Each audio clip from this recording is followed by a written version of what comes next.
partenaire est fidèle à vous, pas parce qu'il vous aime, alors là, vous n'êtes pas en sécurité. La victime d'une infidélité est celui-là même qui pose l'acte d'infidélité. Les infidèles innés ont reçu un héritage dans le patrimoine génétique. Pas parce qu'ils le veulent et tout, c'est par manque d'occasion, mais pas par conviction, ils sont fidèles. On ne peut pas résoudre une infidélité qui est dans le patrimoine génétique de la même manière qu'une infidélité qui est causée par un manque au foyer. Il y a des fidèles cachés dans les infidèles. L'infidélité fait partie de l'un des problèmes les plus fréquents et les plus discutés dans une relation de couple. Pour cela, je me propose de te donner 5 choses sur l'infidélité. Cela va te permettre de pouvoir t'outiller et surtout de faire de manière à ce que ce phénomène ne soit plus un mystère pour toi.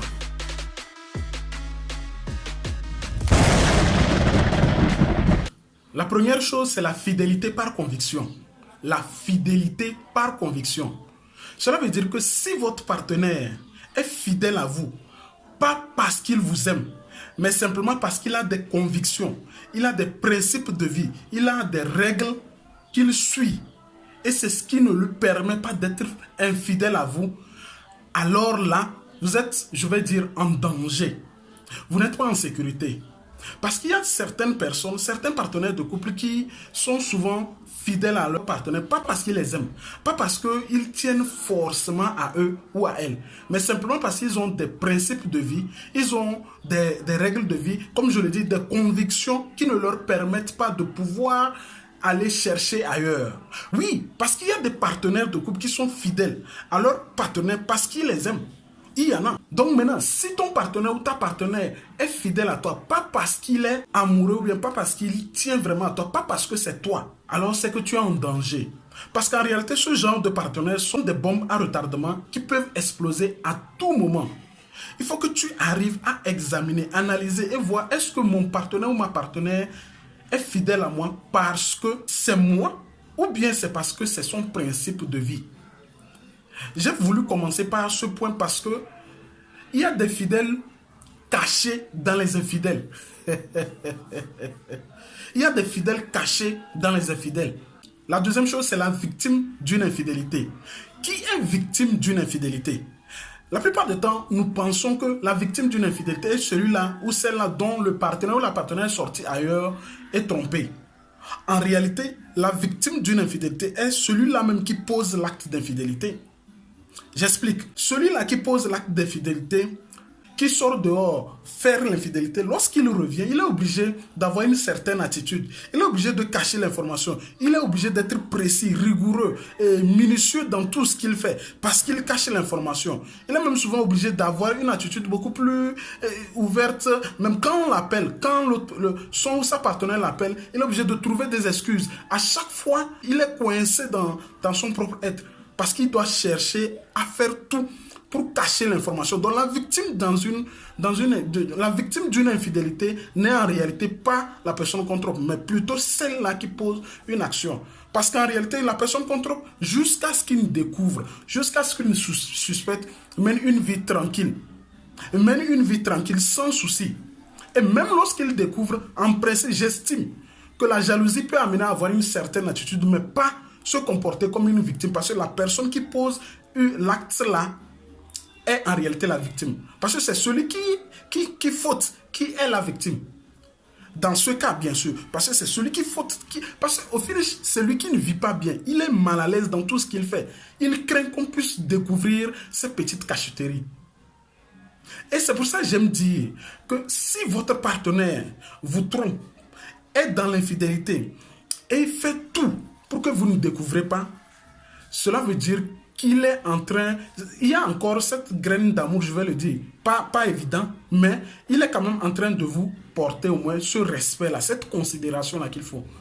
Mais attention, si votre partenaire est infidèle et malgré cela, il vous le fait savoir, il ne le cache pas, il est tout droit, ça veut dire qu'il y a un manque de respect et même je dirais qu'il y a un manque d'amour. Il est important de retenir ce point-là sur le principe ou bien sur les faits de l'infidélité. Donc la chose qu'il faut retenir dans ce point, c'est que la personne qui est infidèle en principe est celle-là qui va foutre le bazar dans sa vie. Puisque c'est sa vie. C'est vrai que lorsqu'on est en couple, on a une vie collective, mais c'est sa vie. Il va y foutre le bazar et tout. Et la deuxième chose qu'il faut reconnaître, qu'il faut retenir plutôt, c'est que lorsque votre partenaire fait beaucoup d'efforts pour vous cacher l'information, cela ne justifie pas, ce que je veux dire ne justifie pas forcément l'action de l'infidélité. Mais quand même, lorsqu'il fait l'effort de vous cacher l'information, ça veut dire qu'il vous aime toujours, toujours, parce que c'est important. Mais c'est ça même qu'il faut retenir, lorsqu'il il le fait à l'air libre, à l'aise, ça veut dire qu'il y a manque de respect et manque d'amour. Il faut tout de même que je rappelle que ce deuxième point est hautement philosophique. Il n'est pas évident que tout le monde puisse adhérer. Mais lorsque vous allez méditer suffisamment sur ce deuxième point, peut-être ça va demander du temps. Il y en a peut-être qui le savent déjà. Vous comprendrez que en réalité, la victime dans une infidélité est celui-là qui pose l'acte. Celui qui doit être dérangé est celui-là qui pose l'acte et non le contraire. La troisième chose, c'est les types d'infidélité, ou sinon les types d'infidèles qui existent. Il est important de connaître cette catégorie-là, toutes ces catégories de types d'infidélité ou d'infidèles, afin d'arriver à faire une différenciation ou bien une nuance autour. La première catégorie des infidèles, je les appelle les infidèles innés. En réalité, ceux-là, on peut dire qu'ils ont reçu un héritage.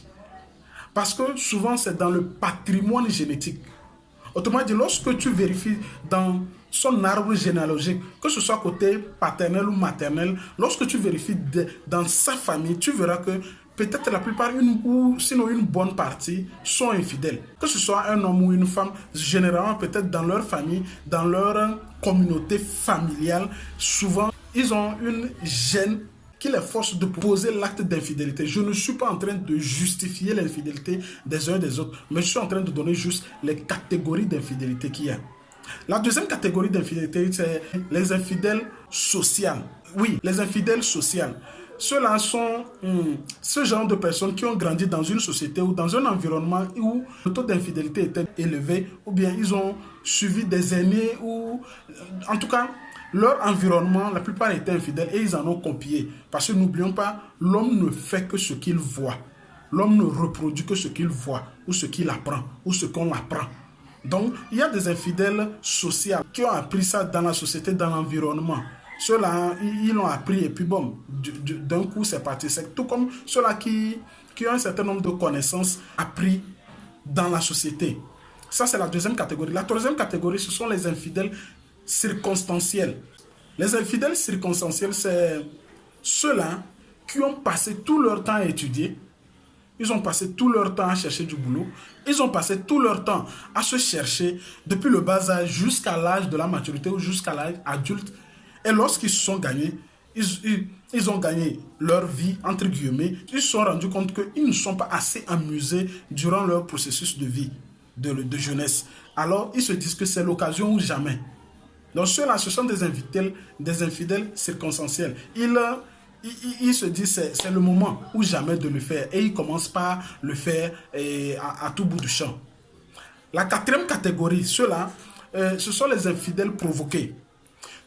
Généralement, ceux qui se trouvent dans cette catégorie, ce sont ceux-là qui s'étaient dit qu'ils n'allaient jamais être infidèles à leur partenaire. Mais il se fait que, au fil du temps, au fil du parcours avec leur partenaire, ils se rendent compte qu'ils ont un certain nombre d'insuffisances dans leur relation.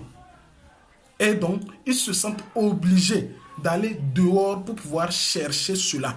D'aller dehors pour pouvoir se satisfaire. D'aller dehors pour pouvoir combler ce vide-là. Ce n'est pas seulement sur le plan sexuel. Il y en a plusieurs. Sur le plan affection, il y en a plusieurs. Même souvent sur le plan culinaire, il y en a plusieurs. Sur le plan même éducatif, sur le plan... Ils sont nombreux. Dans cette catégorie, il y a plusieurs raisons qui amènent ces personnes-là à pouvoir le faire. Et ces personnes, je les ai appelées les infidèles provoqués. Parce qu'en réalité, c'est l'insuffisance de leur partenaire qui les amène à sortir dehors. La dernière catégorie, c'est ceux-là que j'appelle les infidèles par manque d'occasion. Oui, parce qu'il y en a qui sont fidèles. Pas parce qu'ils veulent ou bien ils ne veulent pas. En réalité, ils ne le savent pas. Mais s'ils gagnent une opportunité, s'ils gagnent une occasion, ils foncent directement là-dessus. Et dans cette catégorie, on peut retrouver certaines personnes, certains partenaires de couple qui, en réalité, n'ont jamais fait d'effort pour draguer leur partenaire. Souvent, c'est beaucoup plus chez les hommes. Et tu vas voir qu'en réalité, il n'est sorti que toute sa vie avec une ou deux filles. Et la plupart du temps, ce sont ces partenaires qui l'ont dragué. Lui-même, il n'a pas fourni d'efforts Et donc, celui-ci, c'est parce qu'il a une crainte, une phobie de drague, je vais l'appeler comme ça, une phobie de la drague qui fait qu'il ne peut pas draguer les autres. Mais cela ne veut pas dire qu'il est fidèle parce qu'il le veut. C'est par manque d'opportunité, c'est par manque d'occasion. Donc, il y a certaines personnes qui sont fidèles, pas parce qu'ils le veulent et tout, c'est par manque d'occasion, c'est par manque de... Ce n'est pas par conviction, ils sont fidèles. En réalité, il en existe plusieurs, mais j'ai essayé de catégoriser ces 5-là pour pouvoir toucher un peu de tout. Donc, si tu connais aussi d'autres, tu peux le dire dans les commentaires. Ce qui m'amène à tomber directement sur le 4e point. Le 4e point, c'est que tu comprends donc que s'il y a différents types d'infidélité, on ne peut pas résoudre les infidélités alors de la même manière. Parce que cela diffère en fonction de chaque être humain, en fonction de la catégorie dans laquelle l'un ou l'autre se trouve. Parce que souvent, les gens veulent traiter leur problème d'infidélité, c'est-à-dire que le problème d'infidélité de leur partenaire, de la même manière dont le voisin ou bien l'ami ou bien le collègue du service en a fait pour lui. C'est pour cela qu'il te faut savoir ou maîtriser exactement sur quelle vibration ou sur quelle fréquence vibre ton ou ta partenaire dans cette optique ou bien dans cette option d'infidélité. D'accord? Donc, tu dois tenir compte de tous ces paramètres-là. Comme on l'a dit dans le point 3, tous ces paramètres-là, savoir est-ce qu'il est infidèle à cause de... Il est dans quelle catégorie d'infidélité? Parce qu'on ne peut pas résoudre une infidélité qui est dans le patrimoine, qui est dans le patrimoine génétique, de la même manière qu'une infidélité qui est causée par un manque au foyer. Si tu as besoin d'un accompagnement spécifique particulier, contacte ce numéro directement et tu auras toutes les informations nécessaires pour pouvoir avoir un accompagnement. Si aussi tu veux interagir directement avec nous, ce 7 janvier 2023, nous organisons une rencontre où nous allons parler de la vie de couple et bien sûr de l'entrepreneuriat. Et tu pourras aussi contacter ce numéro pour avoir toutes les informations nécessaires. La dernière chose, la 5e, en réalité, elle n'est pas une infidélité, mais elle est une maladie qui est souvent confondue à l'infidélité. Je veux parler ici de la nymphomanie. Pour ceux qui ne le savent pas, la nymphomanie, c'est la crue du besoin sexuel, ou bien l'amplification des besoins sexuels. C'est beaucoup plus chez les femmes. Il y a des femmes qui ne sont pas satisfaites après les rapports sexuels. Elles en ont encore et encore besoin de le faire. Et il se fait qu'en Afrique, ce n'est pas aussi connu que ça, mais il nous arrive souvent de faire l'amalgame entre les nymphomanes et les prostituées. D'accord? C'est-à-dire qu'il y a des gens qui ont leurs femmes au foyer qui sortent dehors. Je voulais juste qu'on puisse aussi avoir cette culture-là. Savoir qu'il y a en réalité certaines femmes qui ne sont en réalité pas en train de pratiquer l'infidélité, mais sont simplement malades. Parce que c'est en réalité une maladie qui fait que certaines ont besoin de toujours et encore du sexe. Et il arrive souvent que pour les femmes surtout, c'est difficile de pouvoir dire à leur partenaire qu'elles ne sont pas satisfaites. Et je voulais juste partager ce point-là pour attirer l'attention des uns et des autres. Je n'ai aucune idée si cela se guérit ou pas, mais si c'est une maladie qui se guérit, alors ça permettra aux uns aux autres de pouvoir vraiment faire un franc-parler avec leur partenaire et leur dire que voilà ceci. Et aussi peut-être s'il faut entamer une procédure médicale, là, ça permettra aussi de pouvoir jeter un coup d'œil. En réalité, ce point n'est pas fait pour l'infidélité, mais prenez ça comme un bonus. Nous avons tellement à partager sur cette chaîne, tellement à donner, beaucoup de contenu à venir. Alors abonne-toi sur cette chaîne. Laisse-nous ton avis, cela nous intéresse énormément. Partage aussi autour de toi, à toute personne que tu connais qui est dans une relation de couple ou qui en a besoin en ce moment précis. Elle est d'ailleurs gratuite. Maintenant, si tu es dans la ville de Lakara, nous organisons une rencontre ce 7 janvier 2023. Et si tu es intéressé, le jour-là, nous allons débattre énormément de la vie de couple et aussi de l'entrepreneuriat. Donc cette rencontre est gratuite. Joseph Kouaboudjona, pour te bousculer, à prendre des décisions, à passer à l'action et surtout à t'accompagner jusqu'au sommet.